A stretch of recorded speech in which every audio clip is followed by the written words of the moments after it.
Bonjour à tous et bienvenue dans ce 63e épisode des Chroniques de Youssef Indy. Aujourd'hui, nous allons traiter d'un sujet, encore une fois, d'actualité, mais avec une profondeur historique, disons, et une largeur, disons, une géopolitique, pour avoir une vision panoramique géopolitique de la guerre actuelle en Iran.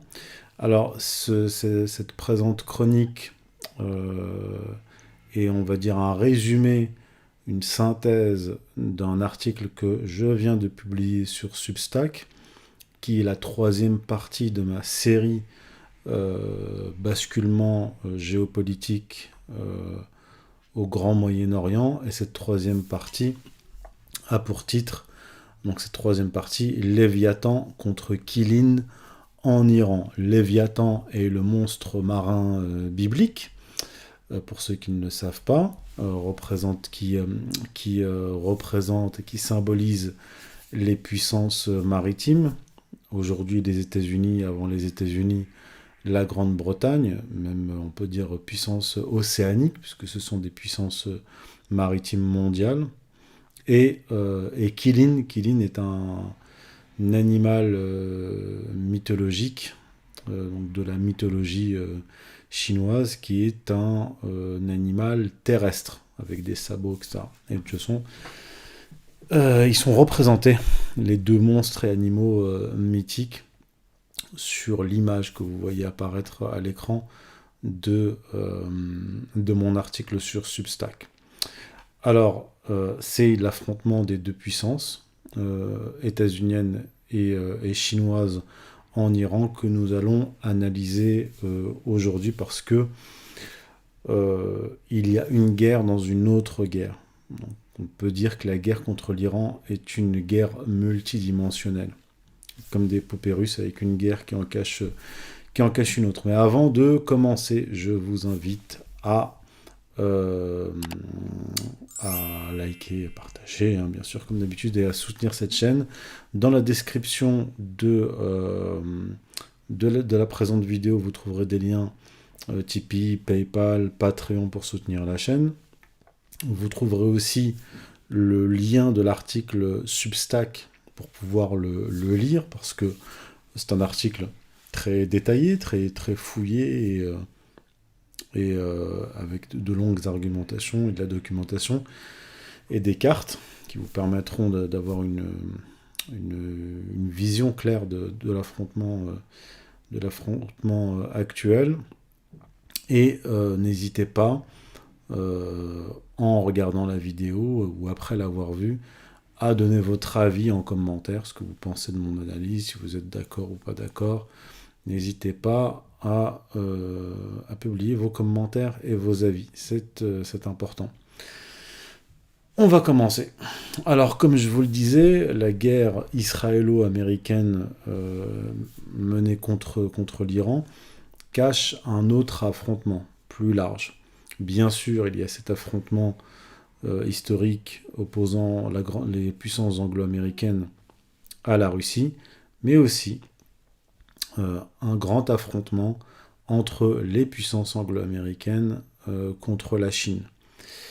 Mais c'est une guerre, la guerre actuelle, qui se mène dans les pires conditions pour les États-Unis, qui ont été entraînés par Israël dans cette guerre.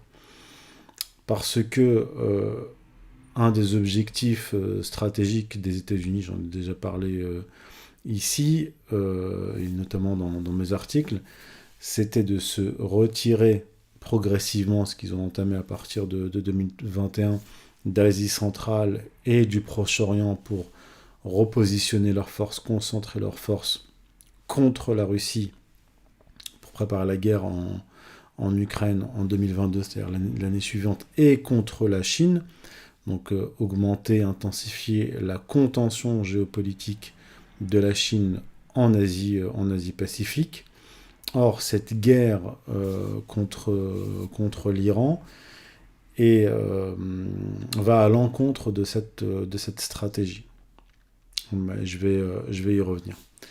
Alors, Washington s'était préparé à un affrontement contre la Chine via le Rimland, c'est-à-dire la zone côtière, en mer de Chine, à Taïwan, en Asie-Pacifique, et non pas par la zone terrestre ouest asiatique, contre un Iran, on le voit aujourd'hui, qui s'est révélé être un adversaire militaire bien plus puissant que ne l'imaginait Donald Trump, les promoteurs immobiliers autour de lui, Jared Kushner, son gendre, et son ami Steve Witkoff, qui ont cru Netanyahou, qui leur a vendu une guerre rapide et facile contre l'Iran. D'ailleurs, il y a eu une conversation téléphonique houleuse entre J.D. Vance, qui lui s'opposait à cette guerre, le vice-président des États-Unis, et Netanyahou.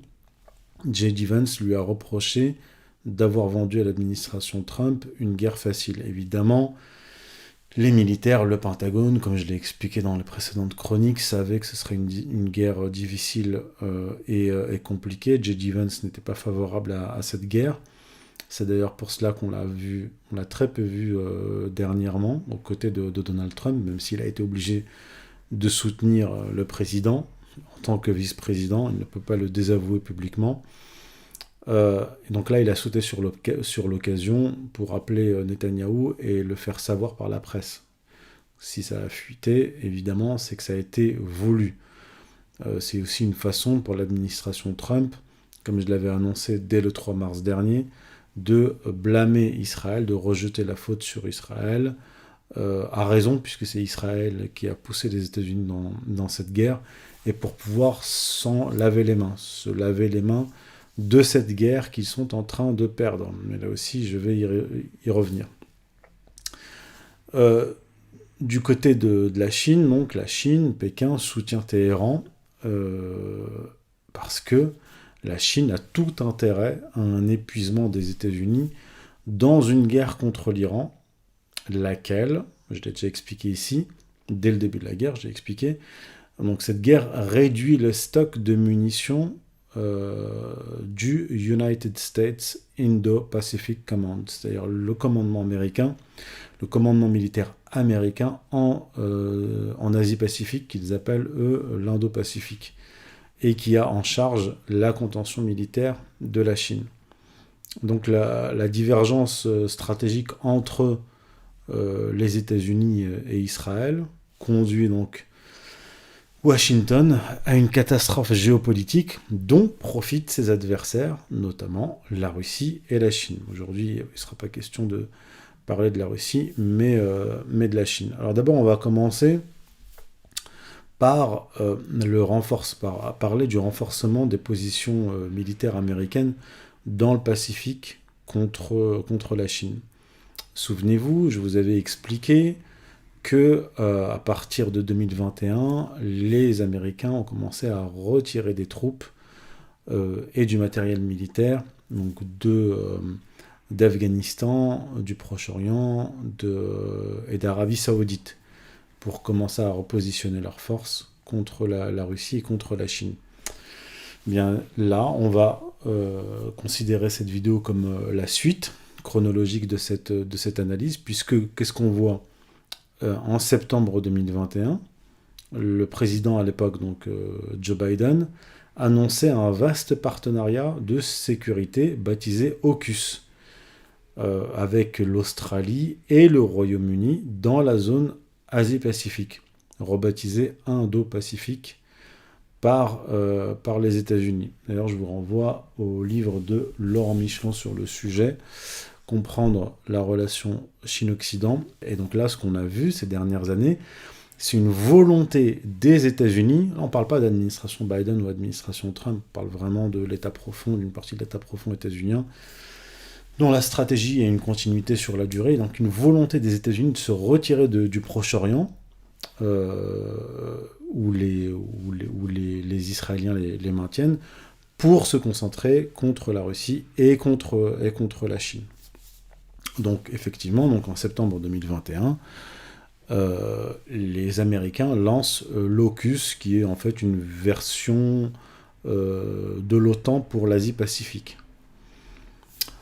Alors, Le Premier ministre australien à l'époque, en 2021, Scott Morrison, apparaissait en visioconférence et avec son homologue Boris Johnson lors d'un événement présidé par Joe Biden à la Maison-Blanche en septembre 2021, durant laquelle visioconférence, il a déclaré « La première grande initiative de ce nouveau pacte appelé AUKUS sera de livrer une flotte de sous-marins à propulsion nucléaire à l'Australie. » Je rappelle que l'Australie, pour se procurer ces sous-marins américains, a rompu un contrat très important avec la France, un contrat de 56 milliards d'euros ou de dollars, je crois d'euros, donc a rompu ce contrat militaire d'armement avec la France, et pour passer du côté du fournisseur américain.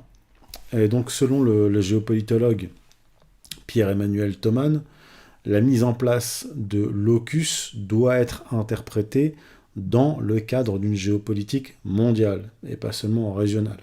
Je cite Pierre-Emmanuel Thoman. La posture géopolitique des États-Unis, la doctrine Indo-Pacifique, notion introduite par le Japon dès 2010, n'est que le volet asiatique d'une manœuvre plus large qui consiste à encercler l'Eurasie, l'autre volet étant le front est-européen contre la Russie. AUKUS s'inscrit donc dans la volonté des anglo-saxons de se positionner au sommet de la hiérarchie des puissances. Donc si on regarde une carte du monde et du positionnement des bases américaines, on voit bien sûr une concentration dans le Golfe, donc là, Golfe Persique, rebaptisé récemment Golfe Arabique, bref, en tout cas au Proche-Orient, positionnement en Europe et positionnement en Asie-Pacifique. Donc on voit bien une volonté, une vieille stratégie d'encerclement du grand continent, ce qui a été compris il y a plus d'un siècle. C'était une vieille stratégie britannique qu'ont repris les Américains. Donc là, rien de nouveau sous le soleil. Alors, donc dans le but de contenir la Chine, les États-Unis ont élargi leur base militaire aérienne dans le Pacifique. Là encore, l'année clé, le tournant, le virage, c'est 2021. Donc jusqu'en 2021, l'US Air Force a concentré ses avions de guerre sur seulement 2 bases dans le Pacifique occidental. Pour les chasseurs, la base aérienne de Kadena, à Okinawa au Japon, et pour les bombardiers et les gros avions de soutien, la base aérienne Andersen sur l'île de Guam. Pour amputer l'armée américaine de sa force aérienne, la Chine a construit plusieurs milliers de missiles qu'elle enverra en cas de guerre sur ces bases aériennes.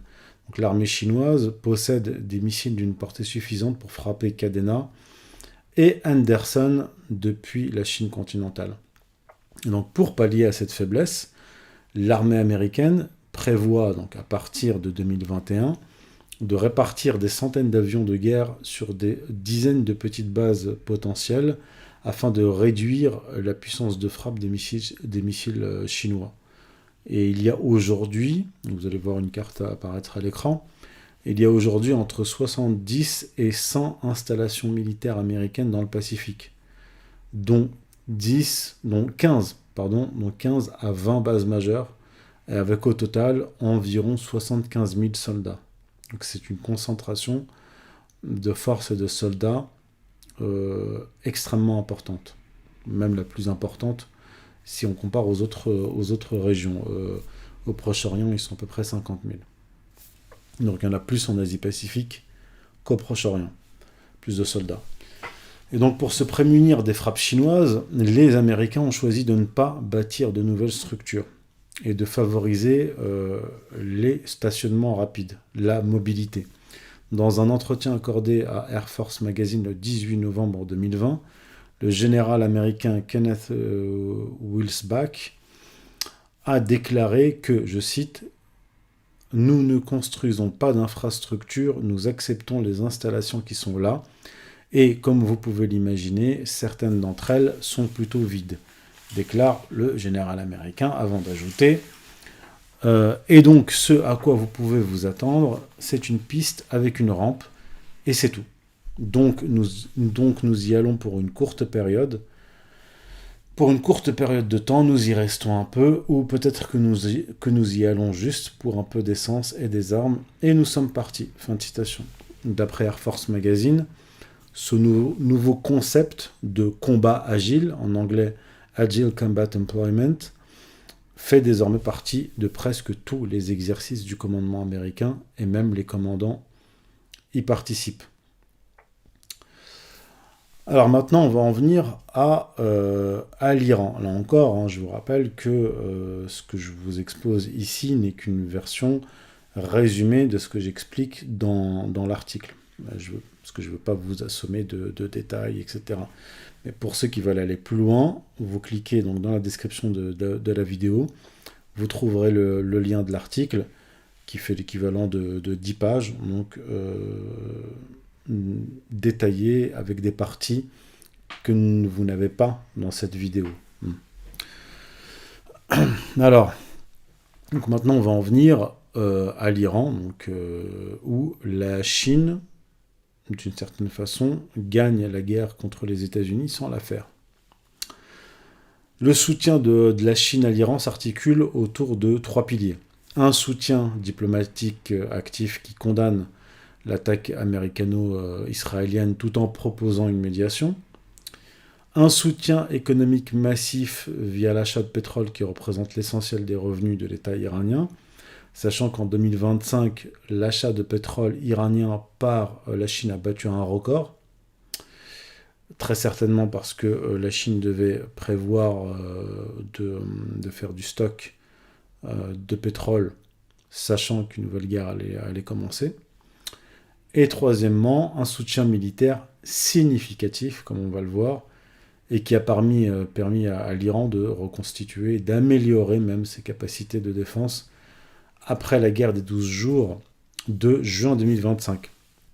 Donc c'est dans le domaine militaire que le soutien chinois le plus significatif, et c'est ce qui va nous intéresser ici. On ne va pas développer ici les autres aspects. Donc selon une note des renseignements américains, la Chine a aidé l'Iran à reconstruire ses capacités de défense aérienne et antimissiles après la guerre de 2025.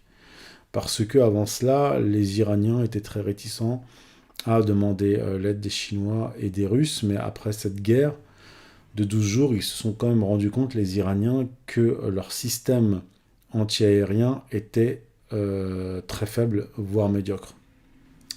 Et donc, dans la précipitation, se sont tournés vers les Chinois qui, eux, étaient déjà prêts à leur fournir le nécessaire. Donc, selon une note du renseignement américain citée par News 18, vous allez voir l'article apparaître à l'écran, la Chine aurait livré des systèmes HQ-9B, des missiles sol-air à longue portée, à l'été 2025, donc juste après la guerre de 12 jours qui a opposé les États-Unis et Israël à l'Iran, et surtout Israël à l'Iran. Donc ces systèmes sont décrits comme l'équivalent chinois avancé du S-300, S-400 russe, avec une portée de 200 à 260 km et une capacité d'interception à haute altitude. Ils auraient été positionnés autour des sites clés, y compris les installations nucléaires. Donc la Chine aurait négocié avec l'Iran pour la fourniture de missiles anti-navires supersoniques CM-302, une version d'exportation du YJ-12 chinois. Et donc ces missiles sont capables de frapper des porte-avions et ont une portée de 290 à 460 km et une charge explosive de 500 kg. Les négociations auraient eu lieu en 2025 et auraient été proches de la finalisation en février 2026. Donc est-ce que ça a été conclu? Est-ce que ces armes sont opérationnelles? C'est un peu court, sachant que la guerre a commencé le 28 février. La Chine a officiellement démenti ces informations. La porte-parole du ministère des Affaires étrangères, Mao Ming, déclare le 2 mars 2026 que ces informations ne sont pas vraies. Bon, c'est une déclaration diplomatique, hein, on n'est pas forcé de les croire.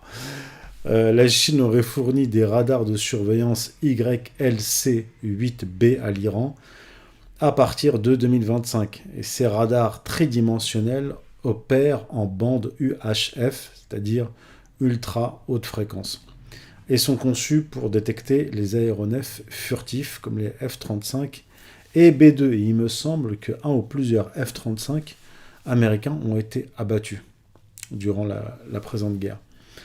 Le renseignement américain aurait aussi identifié des transferts majeurs de perchlorate de sodium converti en perchlorate d'ammonium, l'oxydant constituant 70% du carburant solide en février 2025, soit 1000 tonnes et suffisante pour produire 200 à 300 missiles balistiques comme les Hajj Qassam et Khaybar ou Khaybar Shekan.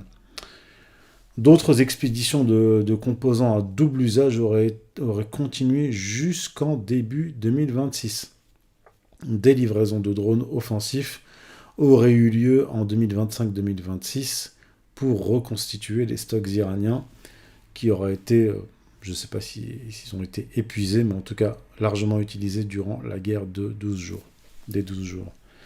Et selon des informations de CNN et du Washington Post, la Chine examinerait la possibilité de fournir à l'Iran un soutien financier, des pièces de rechange et des composants pour missiles.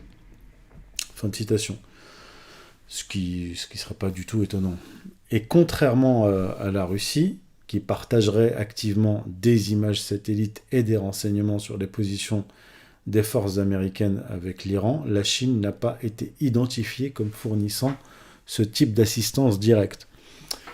Donc, pour résumer, on a les armes qui sont fournies abondamment et les armes de défense abondamment par la Chine à l'Iran.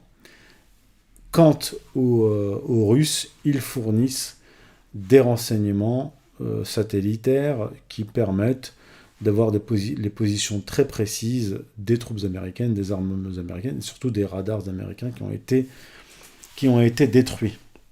Donc il y a une répartition des tâches entre les Russes et les Chinois qui ont toutes les deux,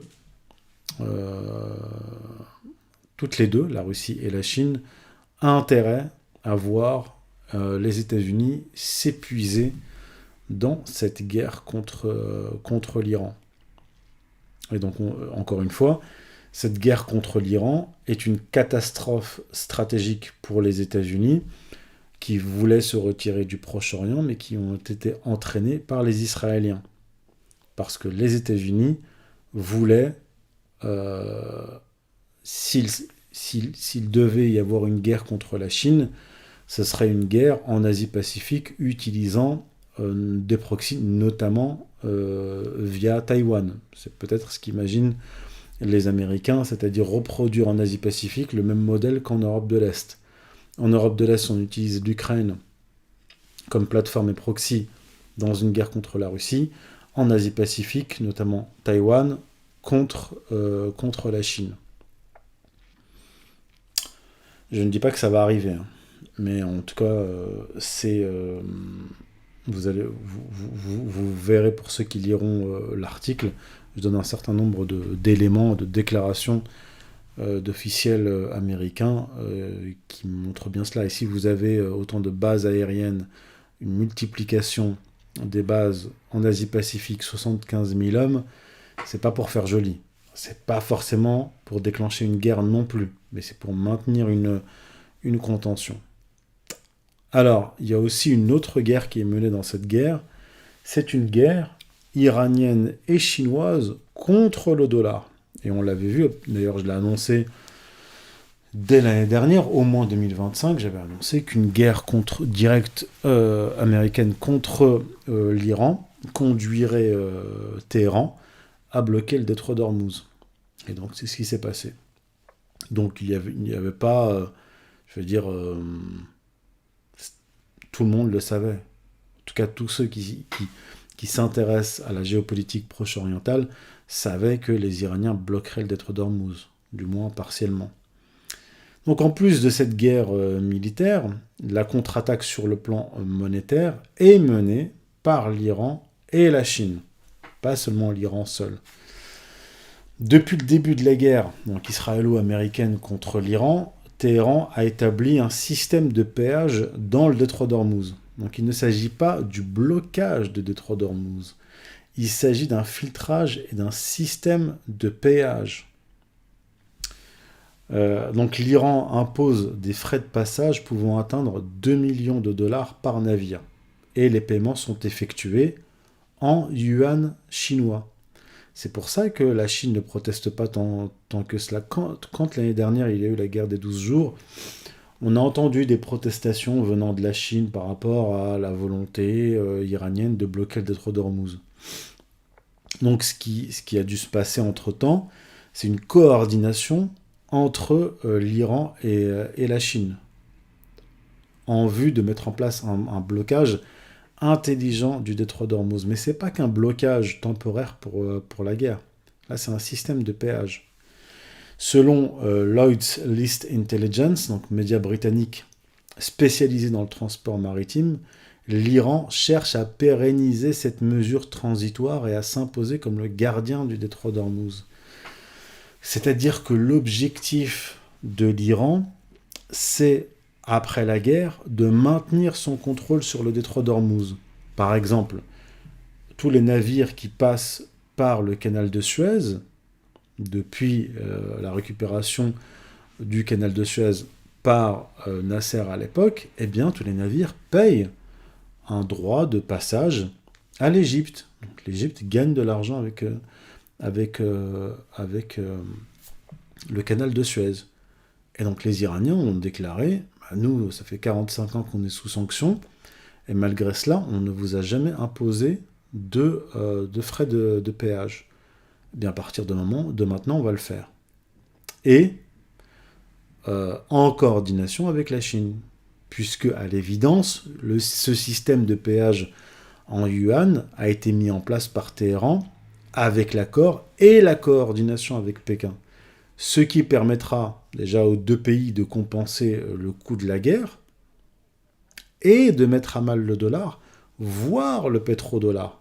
Donc si cette guerre se conclut par une victoire stratégique irano-chinoise, eh bien, le détroit d'Ormuz sera contrôlé définitivement par l'Iran. Et l'Iran deviendra la puissance dominante du Golfe Persique. Et ça signera la fin officielle des États-Unis en tant qu'hégémon mondial. Ça restera un hégémon, ça restera une grande puissance mondiale, mais ce sera un coup peut-être fatal porté au dollar et au pétrodollar. D'autant plus que Washington a déjà perdu son statut de protecteur des pétromonarchies. Et c'est ce statut de protecteur qui justifie le pétrodollar. Comment ils l'ont perdu ? Ils l'ont perdu de facto, puisque lorsque Israël et les États-Unis ont attaqué l'Iran, l'Iran a répliqué en frappant des bases américaines qui sont sur le sol des pétromonarchies du Golfe, donc des pétromonarchies clientes des États-Unis. Et les États-Unis, non seulement n'ont pas été capables de défendre les pétromonarchies, mais les Américains sont apparus comme un boulet, un danger pour les pétromonarchies, qui met une cible sur le dos des pétromonarchies.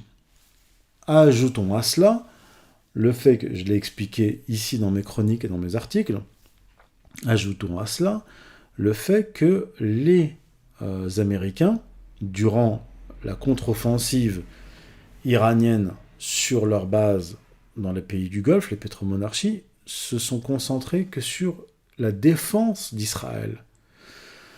Donc du point de vue des pétromonarchies, donner de l'argent, des milliards, des centaines de milliards, voire des milliers de milliards aux États-Unis ne sert strictement à rien. Parce que c'est comme le disait Kissinger, être l'ennemi des États-Unis est dangereux, mais être son ami est fatal. Et donc là, c'est fatal. les pétromonarchies s'en rendent compte. C'est d'ailleurs pour cela que c'est surtout Israël et les États-Unis que les pétromonarchies accusent, pas l'Iran.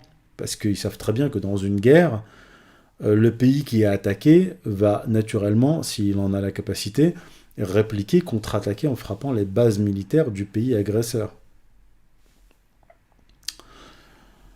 Et cela explique pourquoi Donald Trump, très récemment, le désespéré Donald Trump, on a été réduit à insulter et à menacer publiquement Mohammed Ben Salman, le prince héritier d'Arabie Saoudite, le roi de facto d'Arabie Saoudite.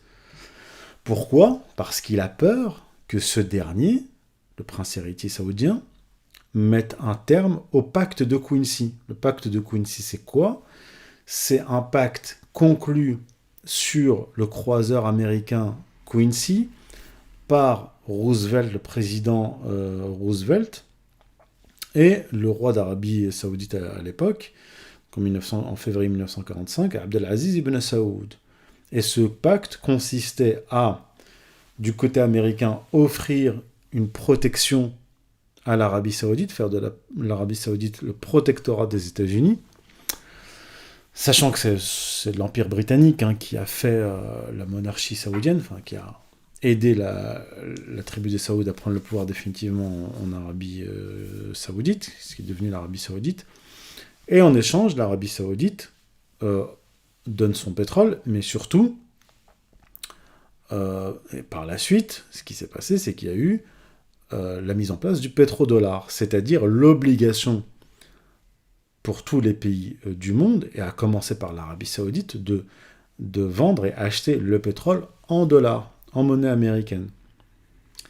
Et c'est la rupture de ce pacte que craint Donald Trump. C'est-à-dire que Donald Trump sera le président qui aura mis un terme à l'hégémonie des États-Unis, qui aura mis un terme au pétrodollar, et qui aura mis un terme au protectorat des États-Unis sur les pétromonarchies du Golfe. Donc il a très peur. C'est pour ça qu'il a insulté Ben Salman en disant il a intérêt à être gentil avec moi. Ça veut dire quoi ? Il a intérêt à ne pas se rapprocher de la Chine et à confirmer sa normalisation avec l'Iran. Parce que si l'Iran impose sa domination dans le Golfe Persique et sur le détroit d'Ormuz et que tout le monde accepte, y compris l'Arabie Saoudite qui a déjà commencé à vendre son pétrole à la Chine en yuan, si véritablement l'Arabie Saoudite, qui est le pays meneur de la péninsule arabique, met un terme au pétrodollar, c'en est fini pour le dollar. Et c'en est fini pour les États-Unis en tant qu'hégémon mondial. Donc l'enjeu, il est là. Ce qui se passe actuellement est extrêmement important, et c'est ce qui explique pourquoi la Chine est aussi impliquée aux côtés de l'Iran dans cette guerre l'opposant aux États-Unis et à Israël. Alors n'hésitez pas à commenter dans la rubrique commentaires sous cette vidéo. N'hésitez pas à aussi soutenir cette chaîne via Tipeee, via PayPal, via Patreon, en cliquant sur les liens dans la description de la vidéo. Et puis, vous avez aussi mon article sur le sujet, bien plus détaillé que cette vidéo. Vous avez le lien dans la description, vous cliquez dessus, vous vous abonnez à mon Substack. Vous pourrez lire tous les articles que j'ai déjà publiés et les articles que je vais publier à l'avenir. Et donc, je vous remercie et je vous dis à mercredi prochain, 18h, si Dieu veut.